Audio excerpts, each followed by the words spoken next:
आपने चार्ट पर एक लेवल मार्क किया, मार्केट उसे तोड़ता है, आप एंट्री लेते हैं और अगले ही पल मार्केट पलट जाता है और आपका स्टॉप लॉस हिट हो जाता है। और फिर मार्केट उसी डायरेक्शन में चला जाता है जिसमें आप पहले सोच रहे थे। यह फ्रस्ट्रेशन आपने जरूर फील किया होगा। यह कोई कोइंसिडेंस नहीं है, यह एक प्लान्ड मूव है जिसे हम लिक्विडिटी स्वीप कहते हैं। पहले यह समझते हैं कि लिक्विडिटी है क्या, क्योंकि जब तक यह नहीं समझेंगे स्वीप समझ नहीं आएगी।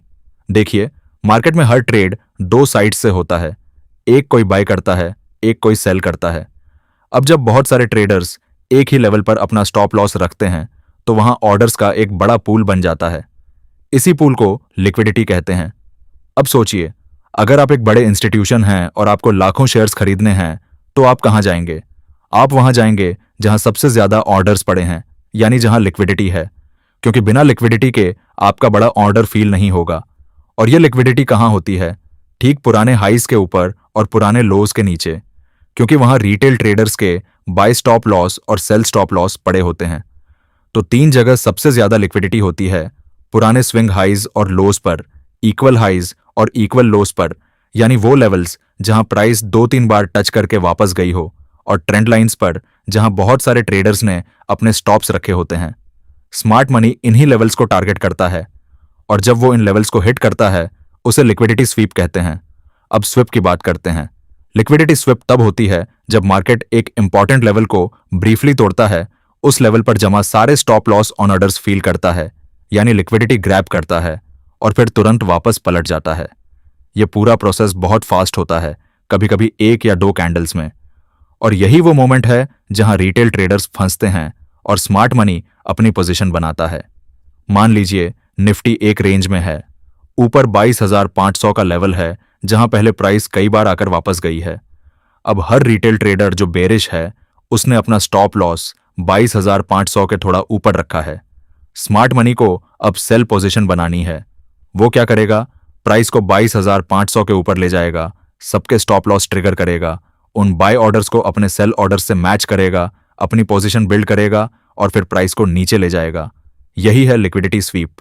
यह मूव इसीलिए होता है क्योंकि स्मार्ट मनी को काउंटर पार्टी चाहिए, यानी कोई जो उनसे बाय करे जब वो सेल करना चाहते हों।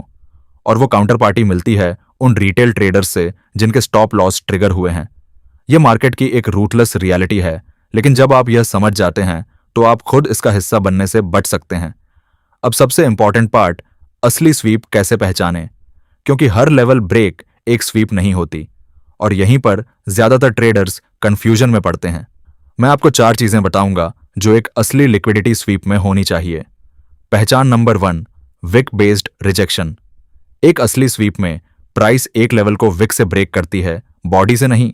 मतलब कैंडल की बॉडी उस लेवल के नीचे या ऊपर बंद नहीं होती, सिर्फ विक जाती है।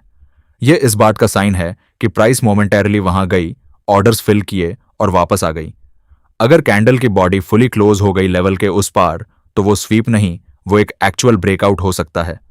पहचान नंबर 2, तुरंत रिवर्सल स्वीप के बाद प्राइस को तुरंत यानी एग्रेसिव तरीके से वापस आना चाहिए, एक दो स्ट्रॉन्ग कैंडल्स में। अगर प्राइस लेवल तोड़ने के बाद वहां थोड़ी देर रुकी, कंसोलिडेट हुई और फिर स्लोली वापस आई, तो वो स्वीप नहीं है। असली स्वीप में रिजेक्शन शार्प और फास्ट होता है। पहचान number 3, higher time frame context. यह सबसे इंपॉर्टेंट फिल्टर है। एक स्वीप तभी हाई प्रोबेबिलिटी होती है जब वो हायर टाइम फ्रेम के ट्रेंड के ऑपोजिट डायरेक्शन में हो। मतलब अगर हायर टाइम फ्रेम पर बुलिश ट्रेंड है तो एक बेरिश स्वीप यानी नीचे लोज को निकालना ज्यादा रिलायबल होगा, क्योंकि स्मार्ट मनी बुलिश है और वो सस्ते दाम पर बाय करने के लिए नीचे लिक्विडिटी ग्रैब कर रहा है। तो HTF कॉन्टेक्स्ट हमेशा देखें। पहचान नंबर 4, डिस्प्लेसमेंट के साथ FVG स्वीप के बाद जो मूव आती है वो डिस्प्लेसमेंट होनी चाहिए, यानी तेज, एग्रेसिव, और उसमें एक फेयर वैल्यू गैप यानी FVG भी होनी चाहिए। यह FVG इस बात का प्रूफ है कि मूव में स्मार्ट मनी का हाथ है, यह कोई रैंडम बाउंस नहीं है।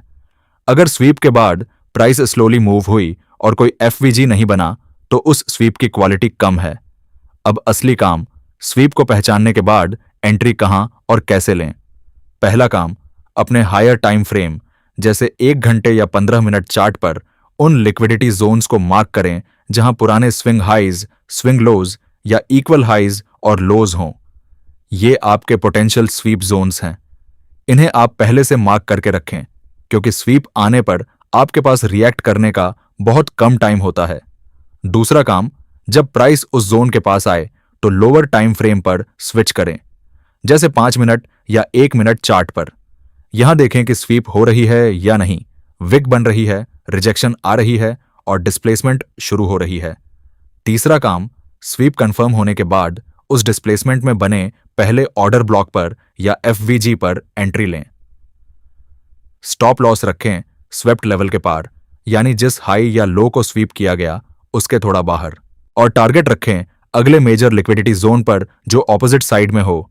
और एक बात, स्वीप के बाद risk to reward ratio naturally अच्छा मिलता है, क्योंकि स्टॉप लॉस स्वेप्ट लेवल के बाहर होता है जो रिलेटिवली टाइट होता है, और टारगेट अगली लिक्विडिटी तक होता है जो अक्सर काफी दूर होती है। इसीलिए एक प्रॉपर स्वीप बेस्ड ट्रेड में 1:3 या 1:5 का रिस्क तो रिवॉर्ड बहुत आम है। चलिए अब एक एक्चुअल चार्ट पर देखते हैं। यहां देखिए, यह है हमारा इक्वल हाइज जोन, जहां प्राइस पहले 2 बार आकर वापस गई थी। ज्यादातर ट्रेडर्स ने यहां बाय स्टॉप्स या सेल स्टॉप लॉसेस रख दिए थे। अब देखिए क्या हुआ, प्राइस एक तेज बुलिश कैंडल में इन हाइज के ऊपर गई, विक बनाई, और फिर अगले ही कैंडल में शार्प बेयरिश रिजेक्शन आई। यह था लिक्विडिटी स्वीप। अब झूम करके देखते हैं स्वीप के बाद क्या हुआ। एक स्ट्रॉन्ग बेयरिश कैंडल ने एफवीजी बनाया, और जब प्राइस उस एफवीजी को रिटेस्ट करने आई वहां एंट्री लेना था। स्टॉप लॉस था स्वेप्ट हाई के थोड़ा ऊपर और टारगेट था नीचे वाला लिक्विडिटी जोन। रिजल्ट 1:4 से ज्यादा का रिस्क तो रिवॉर्ड एक ट्रेड में। यही है लिक्विडिटी स्वीप को ट्रेड करने की ताकत। अब एक फेल्ड एग्जांपल भी देखते हैं। यहां प्राइस ने एक लो को तोड़ा, लेकिन विक बनाने की जगह बॉडी फुली क्लोज हो गई नीचे। यह स्वीप नहीं था, यह एक्चुअल ब्रेकडाउन था। जिन लोगों ने यहां स्वीप समझकर लॉन्ग लिया उन्हें लॉस हुआ।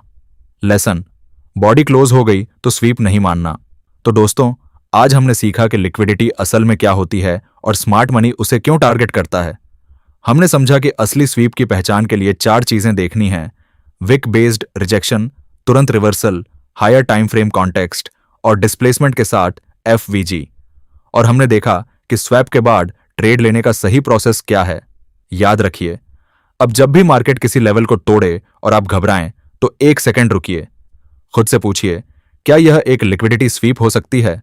क्योंकि जो ट्रेडर्स ट्रैप होते हैं वो पैनिक में डिसाइड करते हैं, और जो ट्रेडर्स प्रॉफिट कमाते हैं वो पॉज लेकर, कॉन्टेक्स्ट देखकर और कॉन्फर्मेशन के बाद डिसाइड करते हैं। अगर आज का यह वीडियो आपके काम आया और आपको लगा कि लिक्विडिटी स्वीप की कॉन्सेप्ट अब क्लियर हो गई है, तो नीचे कमेंट में लिखें स्वीप क्लियर, और चैनल को सब्सक्राइब करें ताकि अगला वीडियो आते ही आपको पता चले। मिलते हैं अगले वीडियो में।